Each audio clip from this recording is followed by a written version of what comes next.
Sa South UP sa Maguindanao del Sur, mahigit 80 ang naospital dahil sa kinaing ginataang manok sa isang tribal wedding.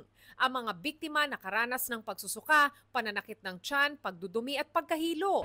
Sinusuri na ng Provincial Health Office ang kanilang kinain na manok na niluto raw sa gata na karaniwang mabilis mapanis.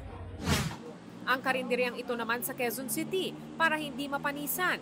Tiniyak na mauubos ang mga lutong ulam kada araw. Ibang set ng putahe ang iniluluto nila sa hapon. Kailangan po lutuin lang mabuti. Lutong-luto po siya para hindi po mapanis. Ang mga nakadisplay na ulam nilalagyan ng tabing na tela para hindi maarawan. Payo ng isang chef para hindi agad mapanis ang pagkain. Pumili ng mga putahe na may sangkap na toyo, suka at kalamansi. Vinegar kasi is using for preservative, di ba? Any type of adobo.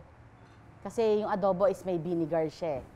And also beef steak Tagalog or salpicao and barbecue. Normally yung mga fried. Pag nagsaing ng kanin, makakatulong ang paglalagay ng suka para kahit papaano hindi ito agad mapanis. Hindi rin daw mabilis mapanis ang mga pagkaing prito o inihaw dahil kakaunti ang moisture nito. Di gaya ng mga pagkaing may kamatis, cream o gata.